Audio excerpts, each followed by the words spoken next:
Hello, everyone. Welcome to today's webinar, Career Insights Developing Escape Velocity through Leadership Agility, hosted by CFA Institute and CFA Society India. I would like to take a moment to welcome our audience from around the world joining us remotely. Hi, I am Litesh Gada, founder of Aureus Assets.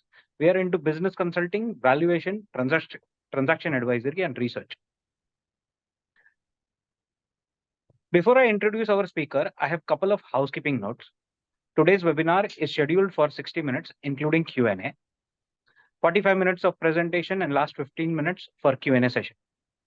We will be leaving time for Q&A after the presentation. Please feel free to submit your questions throughout the presentation. You can do so by clicking on the Q&A icon at the bottom of your viewer and typing your question in the box. This webinar presentation will be available to view after the presentation concludes in the chat box. We value your feedback, so please complete the evaluation survey before you sign off for today.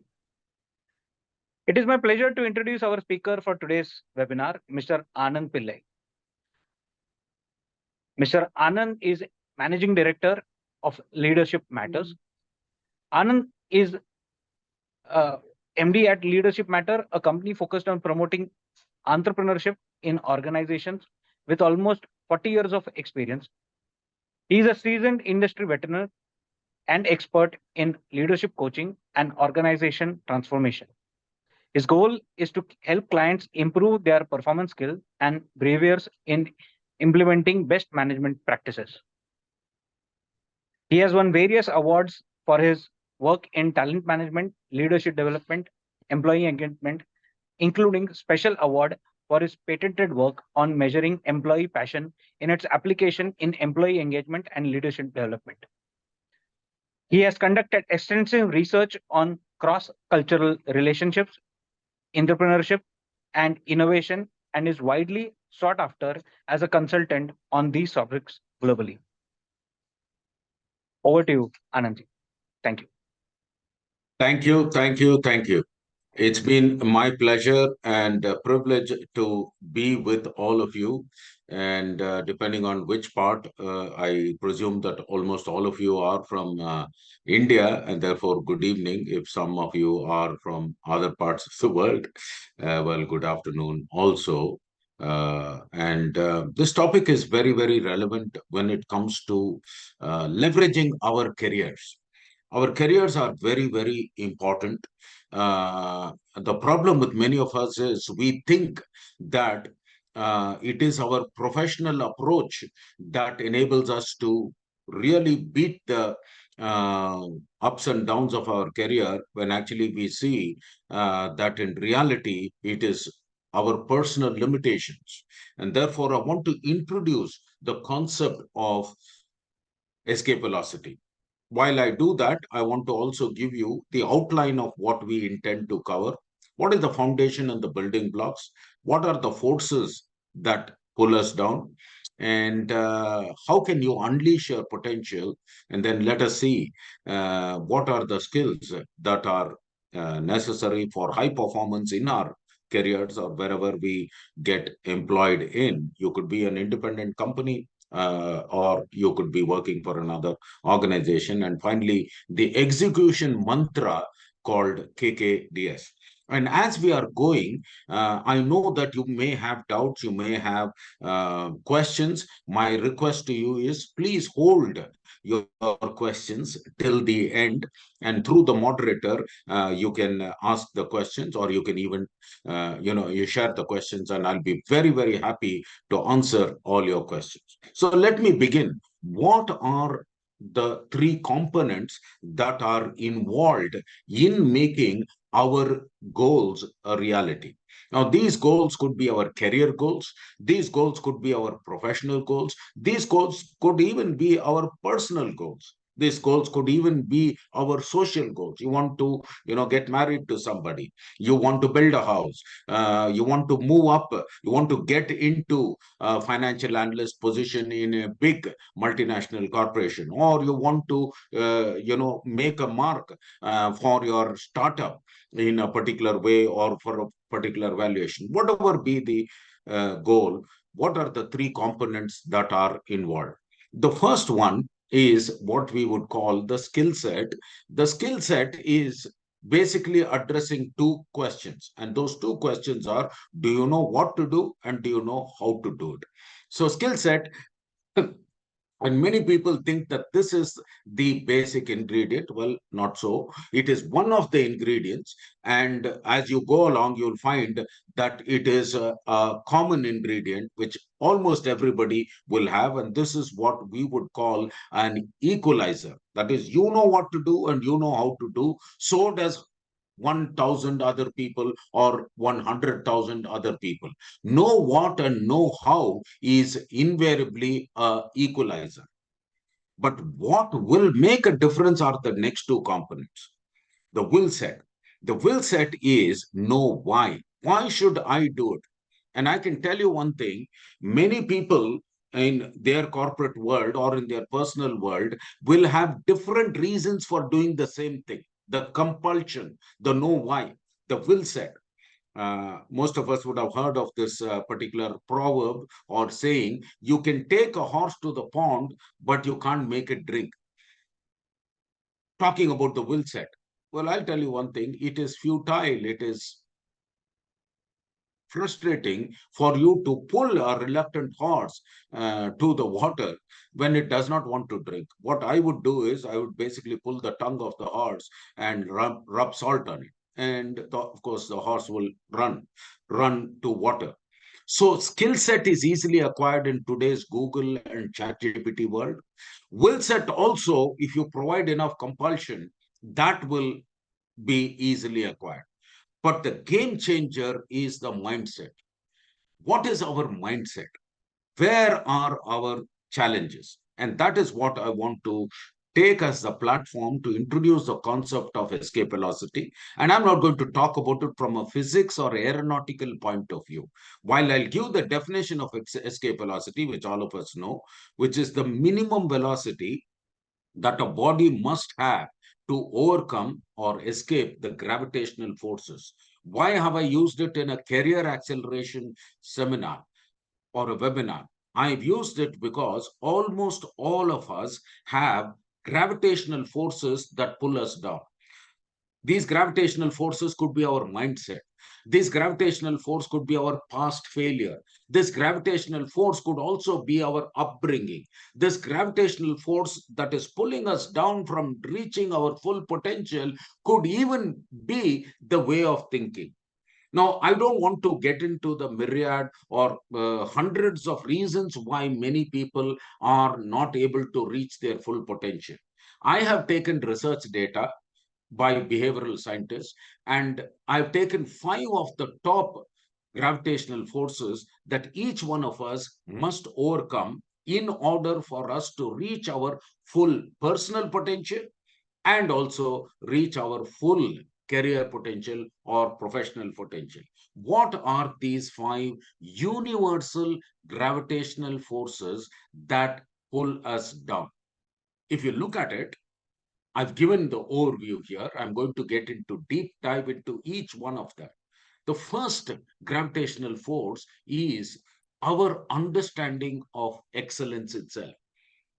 The sad truth in today's world, particularly in a country like India, and I've seen this in Philippines too, not so much in Singapore, but I've seen it in many of the developing countries. Most of us, we understand the word excellence in a very different way, and I'll give you the correct rendering. The second gravitational force that pull all of us down is our understanding of the principle of maximum effort. We don't know what exactly is this maximum effort. How much more can we do? The third one is the understanding of the fact that performance actually happens under optimum pressure. Having said that, we need to recognize, realize, and acknowledge the fact that most often it is our hidden assets that is hindering our obvious assets, or we may even have heard this statement, we are our worst enemy. What is it that we need to do to overcome that?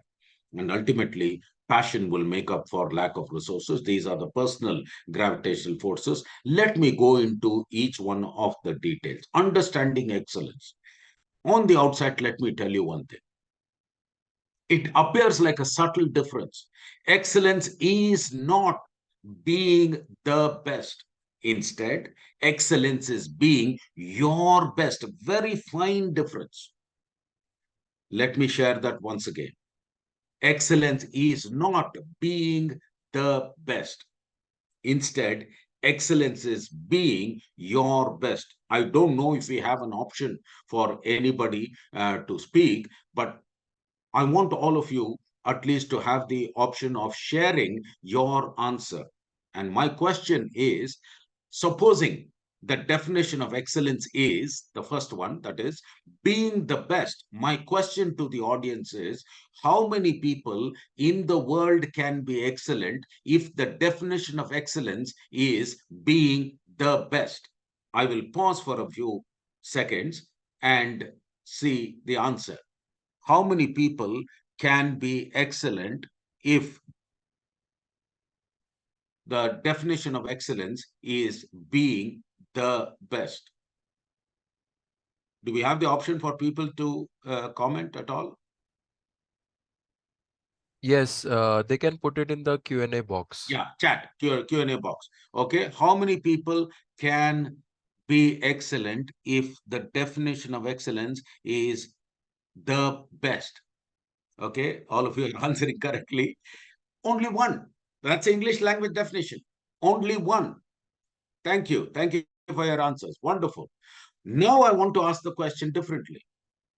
When we thought that excellence is being the best, only one person in the world can be excellent. The best singer, the best musician, the best financial analyst, the best whatever. Instead, change that definition to being or doing your best. Now, I want to ask the question, if the definition of excellence is being or doing your best, how many people in the world can be excellent? Share your answers in the Q&A. If the definition of excellence is being or doing your best, thank you. Wonderful answer. Suraj was the first person, and Anthony, and everybody. Everyone, thank you. This is what I would call a breakthrough idea. I gave a speech. Now, if some of you have had the time to Google me, you'll find some of my speeches on YouTube. TEDx talks. I've delivered 3 TEDx talks. But this particular talk that I'm now referring to is not on YouTube because this was in a college. It was a graduation, a validatory function speech. So in that speech, I gave this particular slide and I said, excellence is not being the best. Instead, excellence is being or doing your best. Afterward, a mother, a parent of one of the children who were in that particular institution, she came to me and she asked me, "Sir, your speech was excellent." I said, "Thank you." And then she asked me the question, "You said in your speech that everybody can be excellent." I said, "Yes, definitely. I told you that." And then after she asked me the question, "Can my son be excellent?" I said, "Most certainly, your son can be excellent." And then she went on to her interpretation of excellence and she asked, "Sir, can my son come first in class?" Now, I know that that was not the context in which I said everybody can be excellent, but nevertheless, for her to realize the truth of her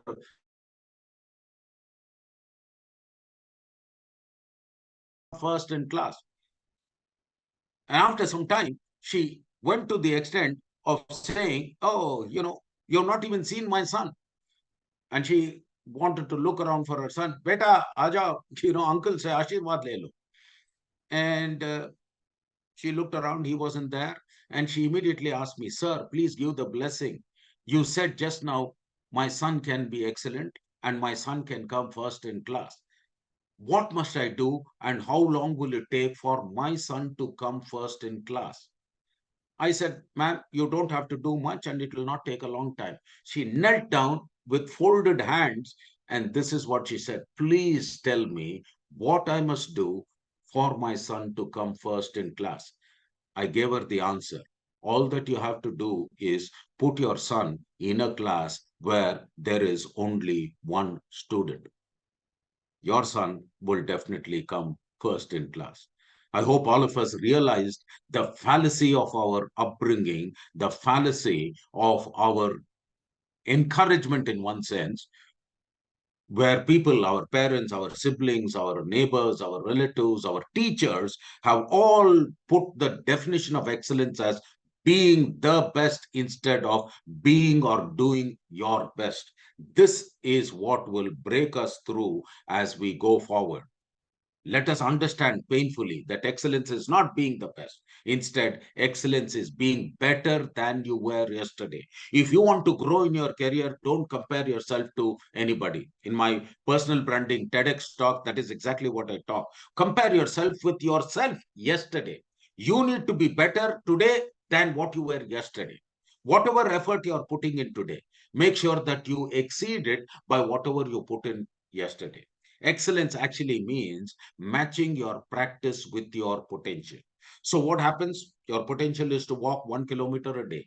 You push that potential to 1.1 kilometers. Next day, what happens? Your potential increases. As you keep on increasing, matching your practice with your potential, you will find that your potential actually increases ultimately for you to realize that ultimate. That's the first gravitational force that you need to overcome. Understanding the principle of excellence, not making it being the best, instead being your best. The second gravitational force that pulls all of us down personally is this concept of principle of maximum effort. The concept of principle of maximum effort basically says that people don't put in their best effort despite their best intentions.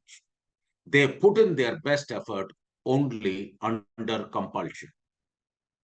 Now, I don't know if it is possible for us, all of us to see, but I'm going to ask you, wherever you are, to do a simple exercise. I want you to raise your hand as high as you can, wherever you are. Okay? Scenario one. Scenario two, now raise higher.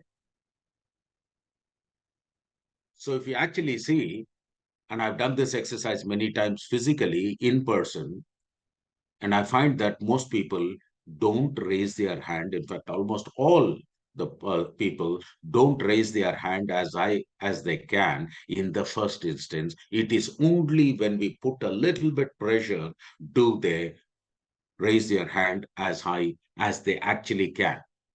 Now, I'll give you variations of the principle of maximum effort. Let me put that in the educational context, in the studying context. And the question that I want to ask is, how many of us would put in our best effort for all our studies or all our subjects if there were no exams? You can answer that in the Q&A. How many of us can or have put in our best effort for all our subjects if there was no exams? In reality, it will be none. On the other hand, exams are the compulsion. The compulsion has to be no one. Yes, none. Nobody. Nobody.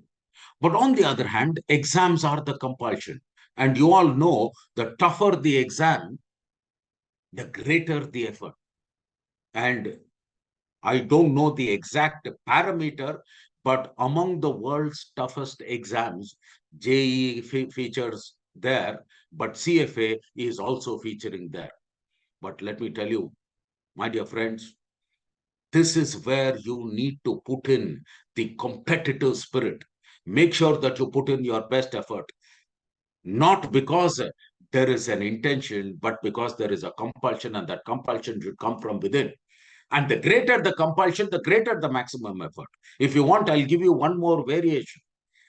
If I ask all of you, wherever you are, the road outside your home, I ask all of you to run on that road as fast as you can. Scenario one. Scenario two, I ask all of you to run on that road as fast as you can. And after a few minutes, I will send a cheetah behind you. Question: in which scenario will you run as fast as you can? Scenario 1 or scenario 2? No prizes for guessing the answer to this question. It will always be scenario 2. The faster the cheetah, the faster you will run. And of course, that is the compulsion. So ask yourself the question: what is your compulsion for putting in your best effort? Is it an external force or is it an internal force? And this compulsion should be something that is far more than what earthly pressures can quantify. I'll give you a very simple example. It's a personal example. Many of you do not know me personally, but if you Google, you will know. You can just put in one phrase: Reliance Industries poaches Anand Pillai from HCL Technologies. I was headhunted for a particular transformation role in my last corporate role in Reliance Industries. And in that, I was working directly. In fact, Economic Times news item actually says that my boss, or I was reporting directly to Mukesh Ambani and worked very closely with his very confident and strategic partner, Manoj Modi. When I look at this, there is no compulsion, technically speaking, have been in that position or even in the earlier position as the global head of talent transformation with a lot of stock options. Compulsion is not finance. Compulsion has to be something far greater. I come from ancestrally a very wealthy family. Lot of land and lot of gold my grandfather had.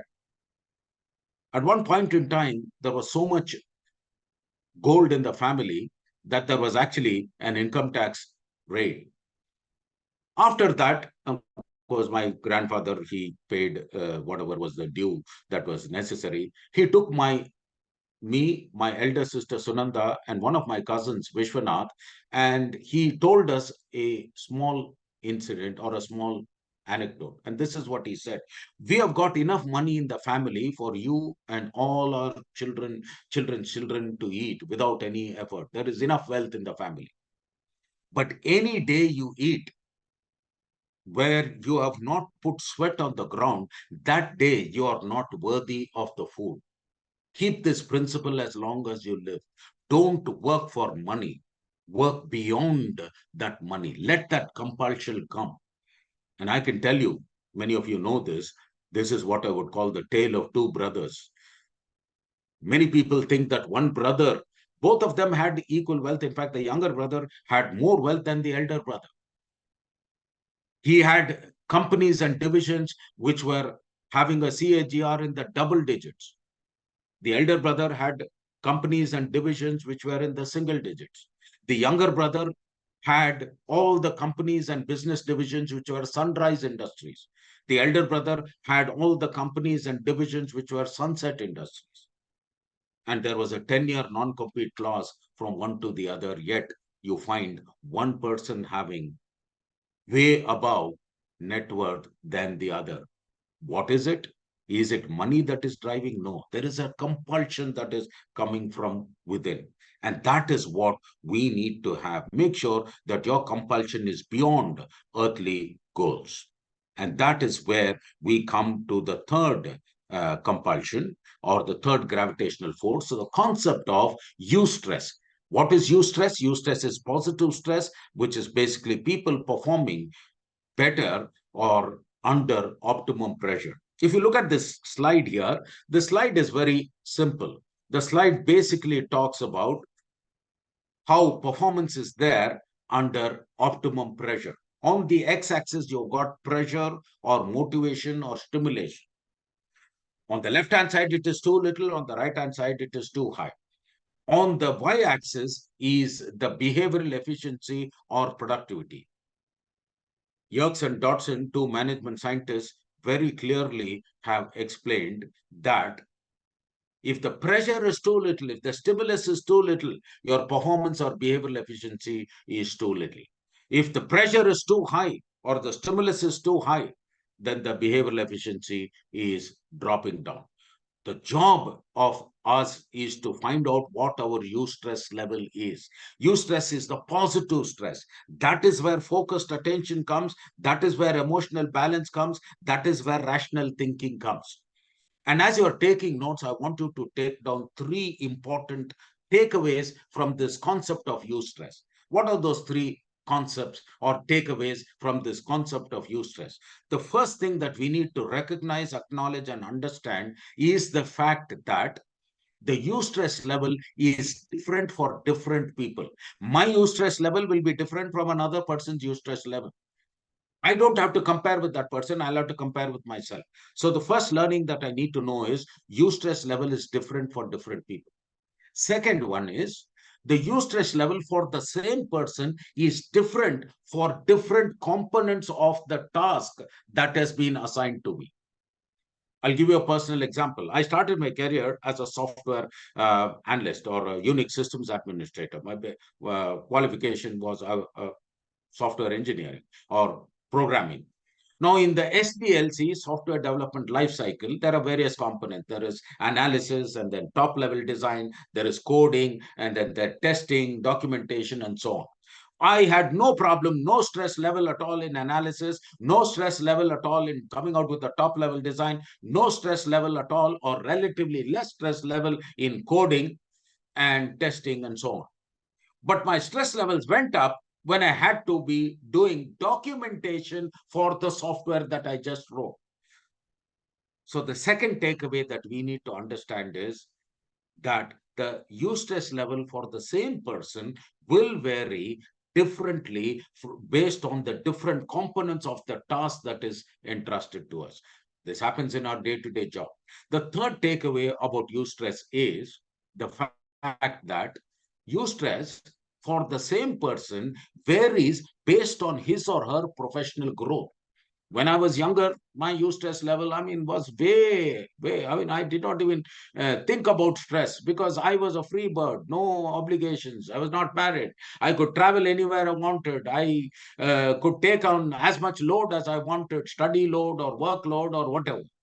But as we move up, then we've got a family, we've got other obligations. Our ability to handle pressure comes down and then it goes up and so on. So the third takeaway that we need to learn about eustress is the fact that for the same person at different stages in his or her life, the eustress will vary. So let me recap the three takeaways. First thing is eustress level is different for different people. Second one, for the same person, it is different for different components of the task, different job descriptions. And the third one is as we grow in our life, our eustress level varies. The fourth gravitational force that pulls us down is this concept of hidden assets. Now, this picture is very, very descriptive. We see a baby elephant tied up with a small rope. But that same elephant, as it grows and becomes an adult elephant, it is still tied with a small rope. The question that I want to ask all of you is, listen to my question carefully before you answer. Can the adult elephant break free from the rope? If you were to answer, it will be yes. The elephant can break free from the rope.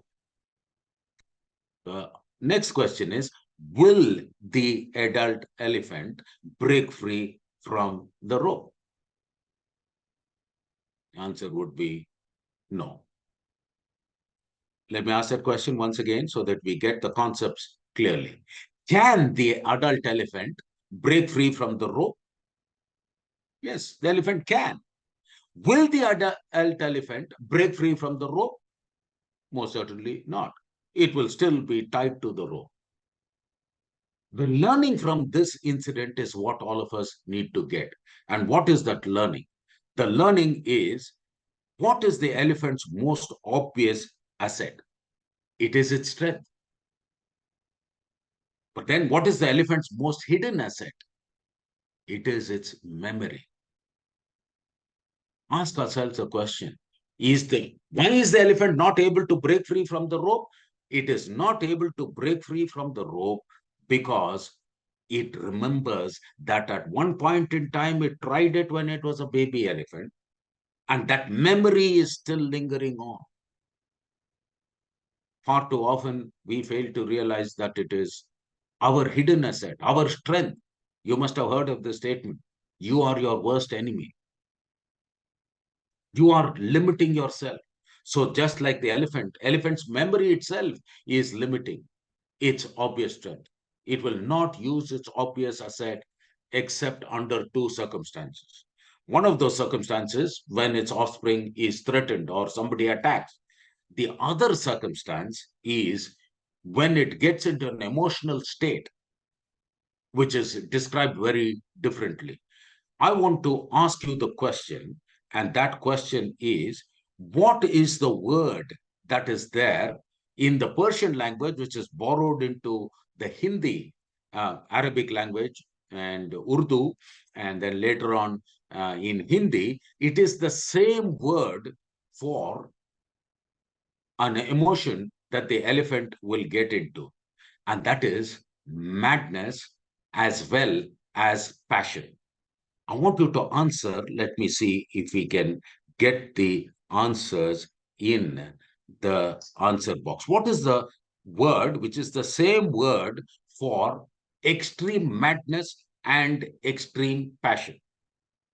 Anybody can attempt to answer. What is the word for madness as well as for passion? It's an Arabic word or a Persian word borrowed into the Arabic. Anybody got it? No. The same word for madness as well as for passion. Nobody has got it yet.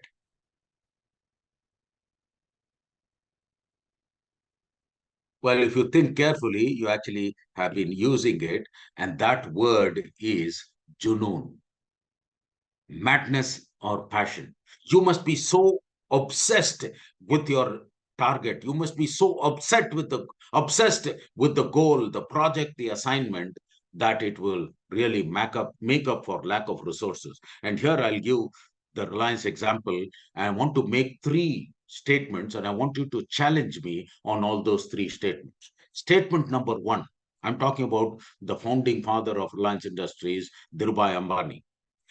Without knowing any of you in this group, I want to make a statement, and that statement is the poorest person in this group is richer than Dhirubhai Ambani when he started the company.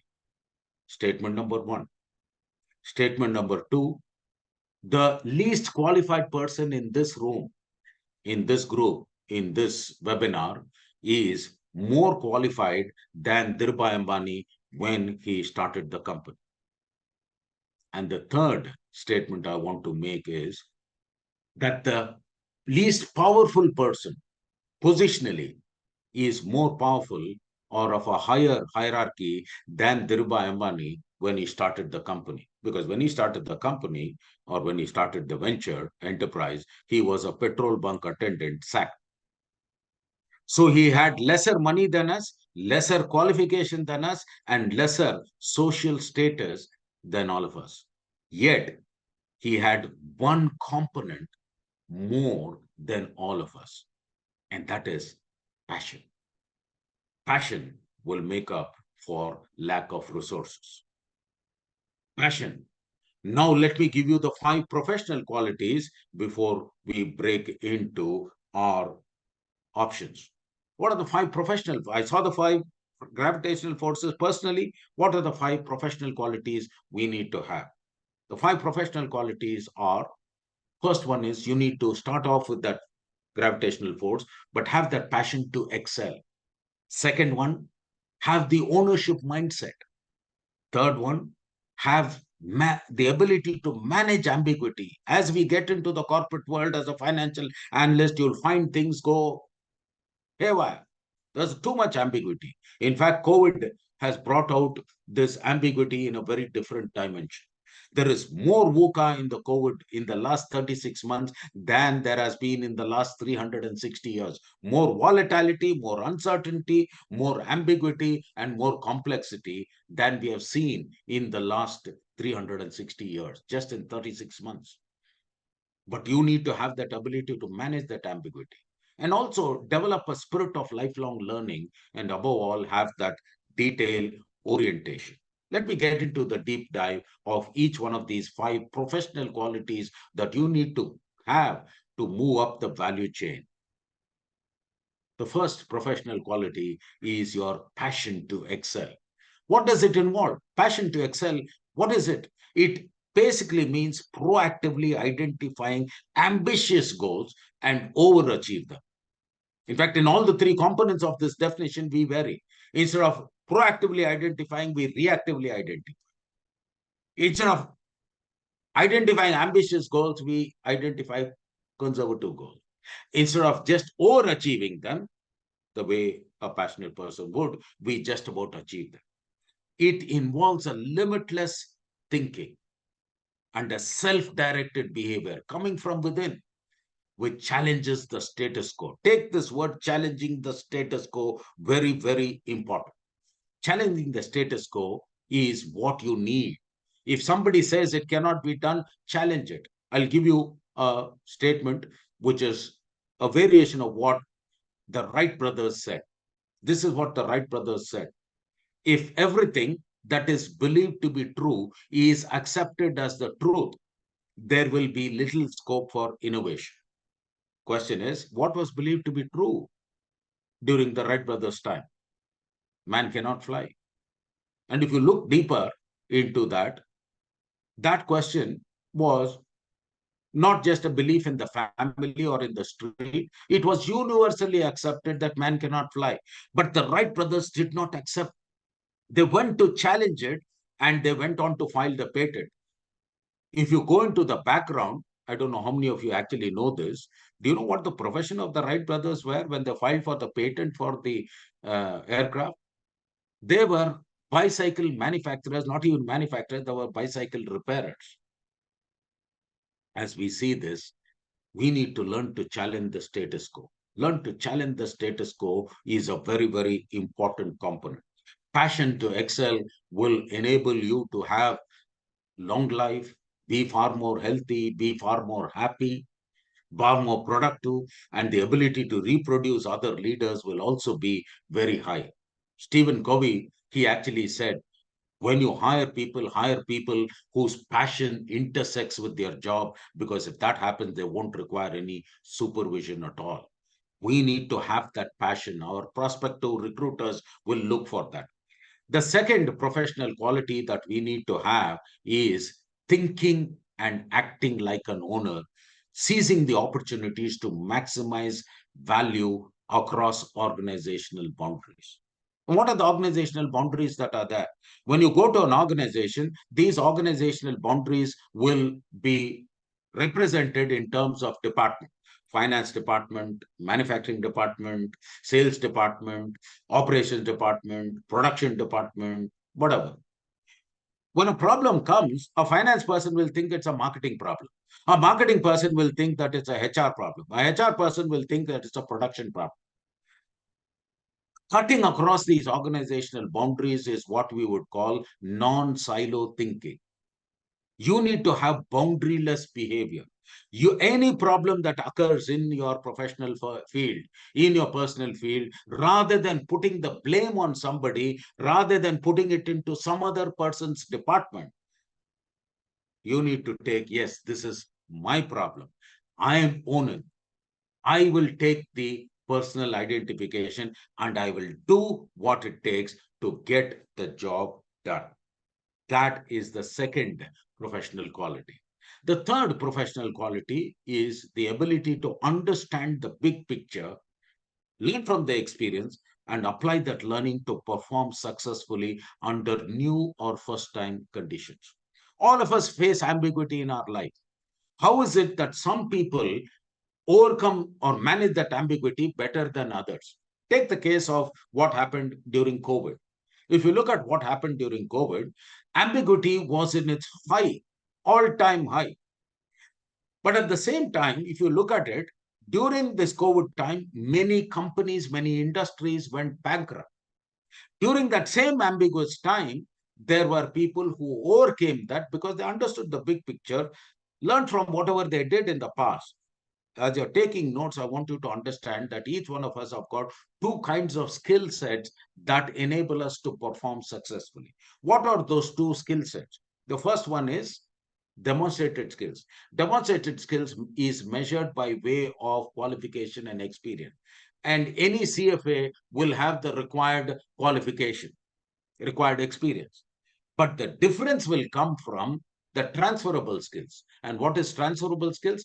Transferable skills are skills or competencies that are acquired in one particular situation and one particular project or one particular assignment that can be transferred on to another project or another assignment.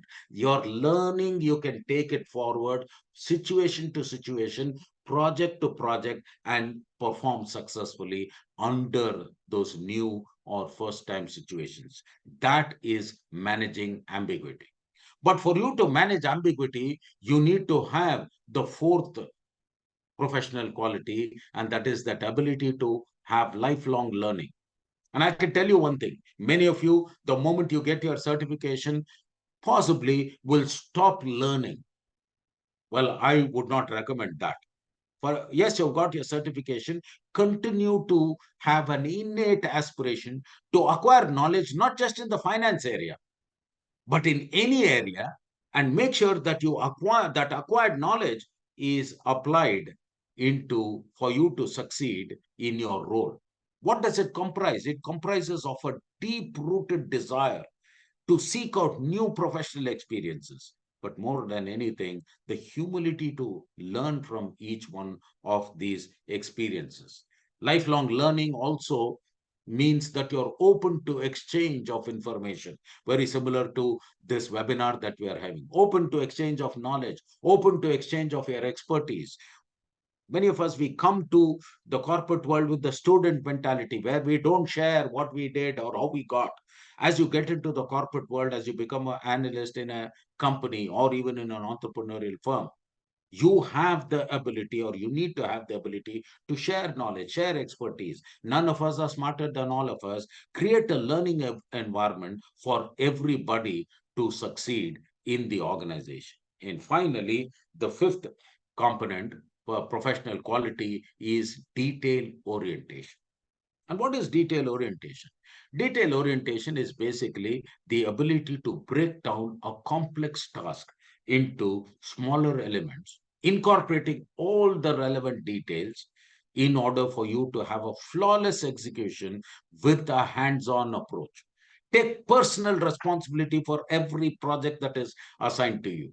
And here I want to give a statement, and that statement is simply this: delegation is not equal to abdication. If a particular project is given, if a particular task is given to you, and you in turn give it to somebody else, let us understand that that delegation, even though you have delegated it to somebody, the ultimate responsibility belongs to you.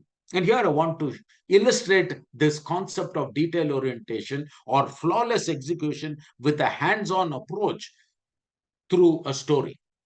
And the story is that of a man who had 6 dogs. Out of those 6 dogs, one dog was a very highly talented expert dog. The dog's name was Bruno. Bruno could do every trick in the book. Bruno could fetch, Bruno could attack, Bruno could beg, Bruno could act dead. Bruno could do just about anything and everything that is available. So much so that anytime a guest came to the family or to the home, the owner would showcase Bruno. One day, of the various guests, a management consultant came. As the management consultant came, what did the owner do? He showcased Bruno. Have you seen Bruno? Bruno fetch. Bruno attack, attack. Bruno beg, beg. Bruno did. Uh, Bruno did everything to perfection. The management consultant was very impressed. Next question the management consultant asked is, how many dogs do you have? He said, I've got 5 other dogs. Do all the 5 dogs do what Bruno can? No, they're just dogs. And the next question he asked is, oh, okay, oh, there is a problem in your organization. Who do these dogs listen to? Oh, they all listen to me. He said, there's a problem. The problem is you got a highly talented dog, Bruno. What you should do is you should promote Bruno and make him a manager. How do I do that? Oh, well, easy. Call all of them for a meeting and then announce the new organization structure. So the owner listened to the management consultant. How do I do it? Well, call all the dogs for a meeting. Next day morning, all the 5 dogs were called for a meeting along with Bruno, Rexy, Ruby, Roxy, Princey, and Sheba. And he announced the new organization structure. Rexy, Ruby, Roxy, Princey, and Sheba. From tomorrow onwards, your boss is Bruno because Bruno has got promoted. Bruno was very happy. And then he asked the management consultant, what am I supposed to do? He said, leave the structure for about 6 months and come back and see the professional growth of Bruno. Exactly after 6 months, they came back and they went to Ruby, one of the dogs. And they said, Ruby, fetch. As good as Bruno. Princey, attack. As good as Bruno. Sheba, dead. Sheba demonstrated the same competency that Bruno did. The manager, the owner was really impressed. He said, before you came in, I had only one talented dog. Implementing a simple structure, I now have 6 talented dogs. Wow, this is really very good. They were patting themselves on the back, and as they were going, the management consultant had a doubt. Let us see the growth of Bruno after promotion. So they went to Bruno and they asked, Bruno, fetch. Bruno looked at Ruby. Ruby, fetch. At which time the management consultant blurted out, Sala, a kutta manager ban gaya. Let it not hinder you. So it could be a personal gravitational force or it could be your professional qualities which can hinder you. That brings me to the end of my formal presentation, after which we will break down for questions. And the statement that I want to leave behind is, if knowledge or information was power, librarians will rule the world. Information by itself is only at the bottom of the food chain. Implementation is power. So with that, I want to open it up for questions.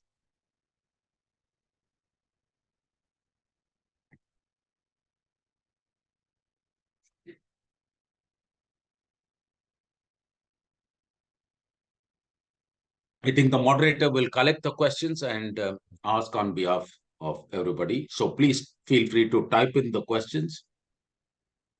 Thank you, Mr. Anand, for such a wonderful presentation. As a reminder to everyone, you can submit questions through the Q&A link at the bottom of the screen. Requesting everyone to share the questions, and in the meantime, I will post a couple of questions that I could gather from the presentation, which Anandji just shared.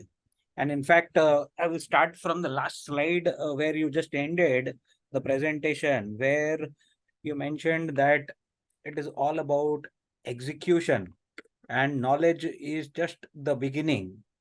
Typically, in the startup world, we tell the young entrepreneurs the same thing, that an idea is a very good thing, but it is just the beginning. If you are not able to execute the idea, then there is no meaning to it, and vice versa. So Absolutely.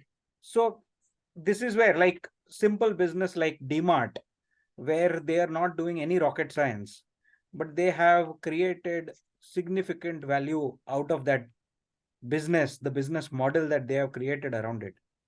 So any thoughts that you want to kind of share around this and elaborate more on this?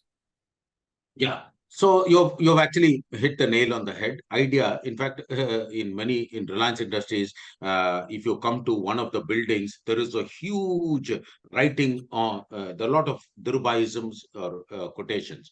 Idea is nobody's copyright. It is how well you execute that idea. And you gave a beautiful example of demand. Idea is an equalizer.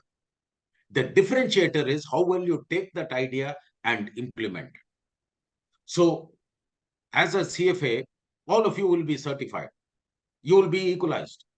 But how well you apply that knowledge that you have got is what makes a difference.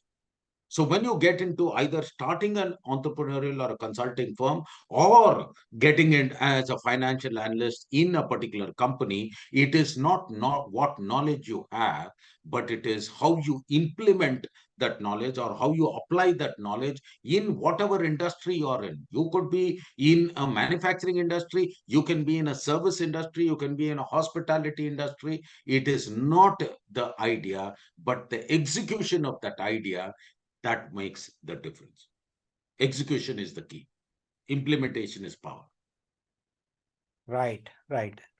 In fact, I have one more question around the activities that you do, and your firm name is Leadership Matters. And in the introduction, you have mentioned that which is a company focusing on promoting entrepreneurship. Now, Yes. this is something which I was really keen to understand. When you say entrepreneurship, it is something where employees are given more power, empowered within an organization to kind of um, take up more No, responsibility. no, no, no, no, no, no. No, no, no, no, no, no, no, No, no. That no, is am not. I wrong? No, Am I wrong? completely wrong. Completely wrong. Okay. Intrapreneurship is not what you said. That is, people are given empowerment, people are given thing. Intrapreneurship is, you can go back and Google later on. Intrapreneur is a corporate entrepreneur, somebody who takes personal responsibility, who behaves like an entrepreneur, who handles that particular project, that particular assignment, that particular engagement as if it was his own or her own, with or without empowerment. So, because in the real world, an entrepreneur will go ahead with the attitude, when I'm doing right, I will do what it takes to get the job done. I don't have to wait for permission. I don't have to wait for empowerment.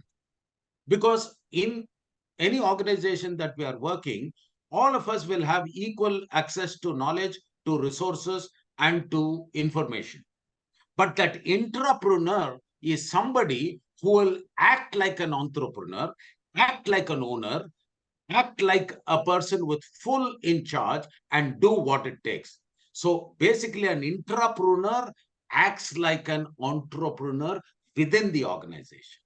That is what entrepreneurship is all about. All my business transformation projects are getting into an organization and bring in that entrepreneurial culture in the organization where every employee takes ownership, takes charge, and does what it takes to get the job done. So here is where this Junoon comes into picture, which you mentioned about Yes. late Sri Dhirubhai, that Junoon which is there to do something, to achieve something. And as an employee, a lot of times people believe that, okay, I have this 9 to 6 job, I have only limited scope to achieve, and where should I vent out that Junoon? In my employment. So this is where Yeah, you you need are. to find out. Yeah, everybody is presented with the same situation. How you view that situation and how you identify that problem as an opportunity is where your passion comes. You can come out with a excuse, oh, this is what is the world is down. Now take the case of COVID time. During COVID time, everybody was having similar situations, but somebody had the passion to see, okay, what is the opportunity that is presented here? And passion that makes up for lack of resources. World is on lockdown, everybody is on lockdown, you can't do whatever, but your passion will not let you be quiet. You will do something about it. And that's what Junoon is. Junoon cannot be explained. In fact, if you see a person with intense junoon, you will almost say what the other emotion of junoon would be. Are you mad? Pagal ho gaya kya?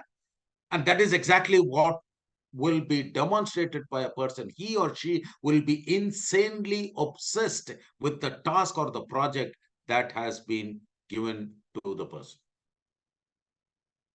And in terms of, and we find so many people, so many entrepreneurs who are extremely passionate, so-called having junoon, and that is there within them for a very long period. Typically, there will be bouts of this emotional exuberance which people have for a very short period, say 6 months, 12 months, and they go back to where they were.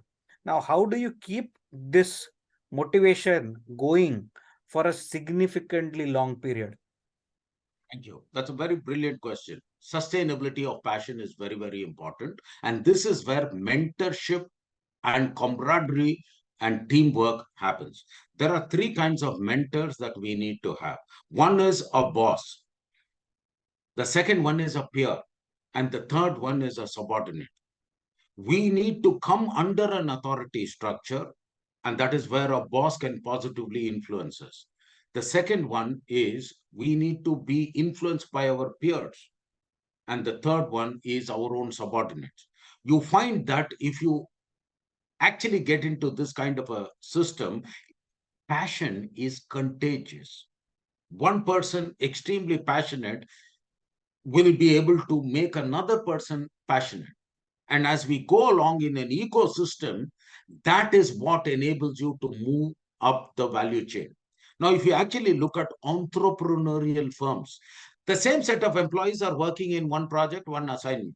But in a particular entrepreneurial culture, you find the passion is very high. And this is what is known as the startup culture or the extremely entrepreneurial culture. The moment they exit that system, their passion over a period of time dies down. So the answer to your question is make sure that the ecosystem is there and that culture of the organization is one that breeds passion and cultivates resilience. There is a question from the audience which says many a time there are people with passion, but they don't have the resources or ways to pursue that. What should be done in that scenario so that it shouldn't be faded? I guess First of all, this is the what you had definition of mentioned. passion. Yeah, passion makes up for lack of resources. I gave the example of Dhirubhai Ambani. He had lesser money than all of us. He had lesser qualification than all of us. He had lesser dignity or social status than all of us. If you keep on waiting for resources, and I'll tell you, in my team also, I have a lot of people. If I had so much money, if I had so much power, if I had so many things, I would have done that. Well, no.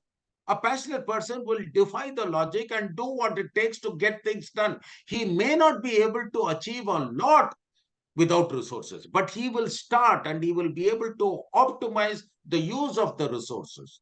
So it's wrong for you to think that for a passionate person, you need resources. No, you take all the startups, you take Sachin Bansal and Benny Bansal. When they started Flipkart, do you think they had all the money in the world? You take even your DMart example. Do you think when he started, he had all the resources? You take any successful entrepreneurial venture or successful executive. You take Sundar Pichai, you take Satya Nadella. When they started, they had limited resources. But how they optimize that resource, what the passion enabled them to optimize and overcome and fulfill that logic, that passion can make up for lack of resources. So the thinking itself is wrong. If I had money, if I had qualification, if I had this, that means that person is not passionate. That person is dependent on external circumstances. An entrepreneur is one who takes that charge from within and goes forward. In fact, I would add here that in terms of resources, we are in a time where there is, in a way, zero lack of resources, you can say. we have in fact abundance of abundance of resources. resources, where money is the last thing that you can say that you don't have money, because there are so many VCs around, so many private equity funds around. There are so many technological tools and resources which are available, which maybe Dhirubhai did not have a LinkedIn, Dhirubhai did not have a CFA society. You mentioned he did not have the qualification. So in terms of resources, we are blessed to have the kind of resources we have in today's time, which were not there 40-50 years back. uh, there is one question from one of the speakers which says sometimes we make decision based on emotional compulsions. How can we overcome these? Yeah. I mean, first thing is, whenever you're emotional, don't take a decision, because when you're emotional, you're irrational. Having said that, in the real world, we end up taking decisions. How do you overcome that? Three things. Have what is known as a mid-course correction. We'll take a decision. I mean, this is exactly what we used to do in Reliance or in HCL Technologies. 80% correct decision is better taken today, than 100% correct decision taken after you have all the facts and figures. Yes, you must take a decision based on your emotions, but invariably you may go wrong. So, okay, take the ability to have the maturity to have a mid-course connection. Don't go charge headlong and end up into a failure. So, write down the statement. Nearly all of us know how to react to any situation. Very few of us know how to respond to a situation. What we need to do is, yes, we react emotionally, but as we react, let us learn to also respond to the situation and see what does the situation call for me to do. I'll give you a simple example. I actually took a decision to leave a particular company 2 years before my formal age of retirement. I thought, oh man, consultants are, valued more than employees and blah, blah, blah, whatever. Everybody gets this urge to have a startup. That was an emotional decision. But as we go forward, I'm glad I was blessed with good mentors. And what they did was they helped me rationalize and see what is necessary for me to make an impact and really take it forward. So, yes, a large number of our decisions are made emotionally. If you read the book by Blink by Malcolm Gladwell, he actually says that in that. He says decisions are made emotionally, but they are justified rationally. So, yes, emotions will be the driving factor for a decision, but sooner or later, rationale will have to kick in for you to legitimize, if I may use the word, your emotional decision, but more specifically, for you to sustain and bring the positive outcome. Emotion itself will not be able to sustain it. It is that rationale that will lead you to make it successful. In the presentation, you had mentioned about compulsions, where we kind of act when we are forced to take any action. So in general, as a employee or individual who is working with different organizations, why is it that you need some sort of a compulsion? Why can't you be self motivated and work on your own Yeah, towards your goals? I don't think you listened to that example that I gave. My grandfather, we had so much land and so much wealth. And he said, listen, if you want you, your children, everybody can eat without any difficulty. But then he said, any day you eat on which day you have not put sweat on the ground, that day you are not worthy of the food. That compulsion has to come from within. If you are working for money and fame, you are going to reach your self-actualization very soon. We need to have internal compulsion, internal drive. This is what is known as the American dream. Never settle. That is what we need to have. Don't have an external compulsion. There's a beautiful verse in the Bible which says, if only for this world you have hope, you are to be pitied more than anybody else. Have an ambition that is larger than life. Have a compulsion that is deep rooted and within rather than without. I gave you the example of two brothers. And what you need to do is make sure that the compulsion comes from within rather from without. Because outside compulsions may be there, may not be there. But you need to move from internal drive. Right, right. Thank you, sir. And the last one, if you remember, I put a hashtag KKDS. Right. Let me end with that KKDS.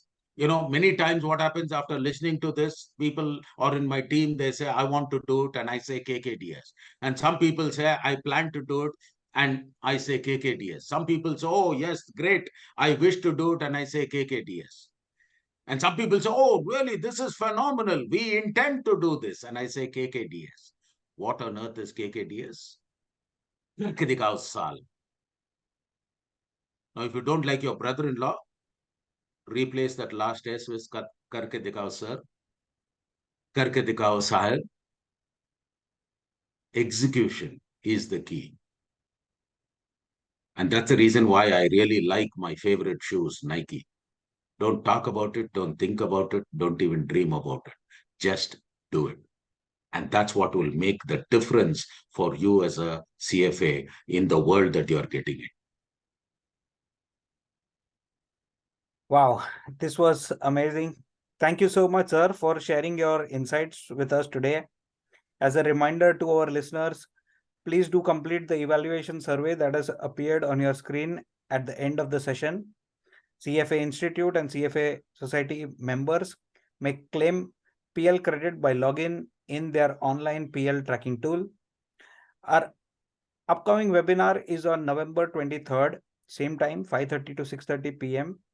India time. Practitioners Insight, Forensic Accounting. Don't lose sight of accounting amid ESG. Our speaker for that session will be Vinith Paule. The registration link has been shared with you all. Please register for that webinar. Thank you everyone for participating in today's webinar. Thank you.